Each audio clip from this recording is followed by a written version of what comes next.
Good morning বন্ধুরা, সব কেমন আছো? ঠান্ডার সময় আমার তো ঠান্ডা লেগে গলা ধরে গেছে। তা গতকালে রাতে ওষুধ খেয়েছি, তাও কমেনি। আগের থেকে একটু ভালো আছি। তো এখন সকালবেলা চা করেছি। চাটা হলো লিকার চা করেছি, রুটি আছে, বিস্কুট আছে, মুড়ি আছে।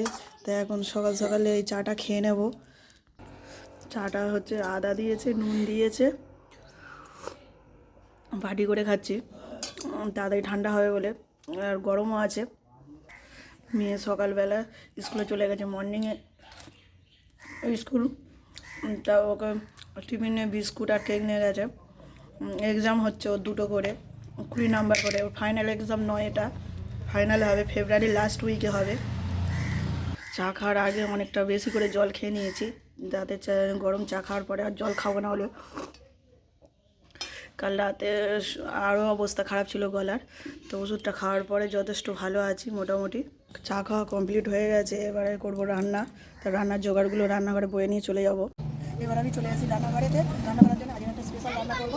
উনুনটা ধরিয়ে দিয়েছি এদিকে, তার জন্য স্পেশাল রান্নার জন্য চাল বাটা ভেজে নেবো। স্পেশাল রান্নার জন্য ডাঁটা কাটাও কেটে রেখেছো, স্পেশাল ডাঁটা কেটে নিচ্ছি। এবার আলুটাও কেটে নেবো। চাল ভাজাটা হয়ে গেছে, চাল ভাজাটা আমি আগে নুন দিয়ে মাখিয়ে রেখেছিলাম জল দিয়ে। ভাজা কমপ্লিট হয়ে গেছে, লাল লাল করে ভেজে নিয়েছি। চাল ভাজা খেতে খুবই ভালো লাগে, তো সবারই ভালো লাগে। স্পেশাল রান্নাটা হলো যে দেখাই তোমাদেরকে, এই হলো, তোমরা কি জানো এটা কি? এটা হলো হচ্ছে গেড়িটাকে আমরা সেদ্ধ করে বের করে নিয়েছি মাংসটাকে। এবারে কড়াইতে তেল দিয়েছি, তেলটা গরম হয়ে গেছে, ভেজে নেব মাংসটাকে। ভালো করে নুন লঙ্কা হলুদ তেলেতে ভেজে নেবো। এইদিকে চাল ভাজাটা তো ভাজা হয়ে গেছে, এটাকে অল্প কিছুটা পরিমাণ মতো আমি গুঁড়ো করে নেবো। এই স্পেশাল রান্নাটা দেখে তোমাদের আমরা কীভাবে মাংস রান্না করি। চাল ভাজাটা শিলে গুঁড়ো করে নেবো, তাই নিয়ে নিয়েছি। গেঁড়ির মাংস রান্নার জন্য আমি কেটে নিয়েছি আলু, পেঁয়াজ, টমেটো, আর এদিকে আদা রসুনটা বেটে নেবো। তারপর মাছটা, গেঁড়ির মাংসটা ভাজা হয়ে যেতে নামিয়ে নিয়েছি। এই কড়াই তেল দিয়েছি, আলুটা ভেজে নেবো। চাল গুঁড়ো হয়ে গেছে, এবার আদা রসুনটা বেটে নেবো। আলুটা ভাজা হয়ে এবার আমি কড়াইতে দিয়েছি। টমেটোটা ভালো করে একটু ভেজে নেবো, নুন দেবো, কেটে রাখা আদা রসুন বাটাটা দিয়ে দেবো, একটু হলুদ গুঁড়ো দিয়ে দেবো।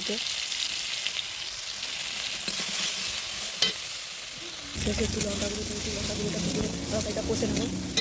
তরকারিটা থেকে তেল ছেড়ে দিয়েছে, এবার এটা দিয়ে দেবো এই যে পুঁই শাক ডাঁটা কেটে রেখেছি, দিয়ে দেবো এতে। আর দিয়ে দেবো ভেজে রাখা মাংস আর আলুটা দিয়ে দেবো।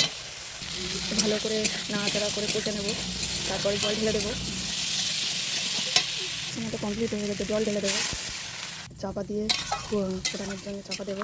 পরে রান্নাদের জন্য উচ্ছেটা কেটে নেবো, উচ্ছে আর আলু ভাজা করবো। এদিকে এক্সট্রা করে চাল ভাজা যেটা খাওয়ার জন্যে রেখে দেবো। উচ্ছেটা কাটা রেডি হয়ে গেছে, তা নরম হওয়ার জন্য একটু নুন মাখিয়ে নেবো। তরকারিটার আলুটা সেদ্ধ হয়ে গেছে, তরকারিটাও হয়ে এসেছে। এতে দিয়ে দেবো জিরে গুঁড়ো, পরিমাণ মতন ধনে গুঁড়োও নিয়েছি, তা জিরে গুঁড়ো একসঙ্গে দিয়ে দেবো তরকারিতে। এবার দিয়ে দেবো গুঁড়ো, ভেজে রাখা গুঁড়ো করা চাল গুঁড়ো। তো আমরা এভাবেই গেঁড়ির মাংস রান্নাটা করি। কার কেমন লেগেছে কমেন্ট করে জানাবে, আর কারা কীভাবে গেঁড়ির মাংস কীভাবে রান্না করে সেটাও কমেন্ট করে জানাবে। ভালো লাগলে অবশ্যই একটা লাইক করবে। গেঁড়ির মাংস রেডি আমাদের হয়ে গেছে। তরকারিটা মুড়ির চাল ভাজার গুঁড়ো দেওয়া আছে, তা ঘন হয়ে যাবে। আমাদের তো খুব ভালো লাগে টেস্টটা। আমি তো রান্না করাটা এখানে শ্বশুরবাড়ি এসে শিখেছি। তা এরপরে কড়াতে আমি বসিয়ে দিয়েছি কড়াটা গরম করতে। পরে রান্নার জন্যে তেলটা গরম হয়ে গেছে, উচ্ছেটা দিয়ে দেবো, এবার চাপা দিয়ে দেবো। ভাতটাও হয়ে গেছে, নামিয়ে নেবো। উচ্ছেটা কিছুটা ভাজা হয়ে এসেছে, এর সাথে দিয়ে দেবো কেটে রাখা আলুটা, দিলে একসাথে ভাজা হয়ে যাবে। উচ্ছে আলু ভাজা রেডি হয়ে গেছে, নামিয়ে নিয়েছি। মচমচে উচ্ছে আলু ভাজা। চলো, রান্না তো হয়ে গেলে এবার খাওয়া দাওয়া হবে। তরকারিটা কেমন হয়েছে বলো? খুব দারুণ হয়েছে। দারুণ হচ্ছে। দানাগুলো ফেলে দিয়েছো? হ্যাঁ। তো বলে গরমশাই টিফিনে নিয়ে যাবে বলে ওইগুলো সব বক্সে ভরে দিয়েছি। খাওয়া দাওয়া কমপ্লিট হয়ে গেছে, এবার আমি জল গরম করে নিয়েছি নুন দিয়ে। গার্গেল করবো, গলাটা ধরে গেছে, অসুবিধা হচ্ছে, তা গার্গেল করবো। 1 গ্লাস জল গরম রেখেছি খাওয়ার জন্যে। তা চলো বন্ধু, গার্গেলটা করে নিই, পরে ভিডিওতে দেখা হবে বন্ধুরা। টাটা।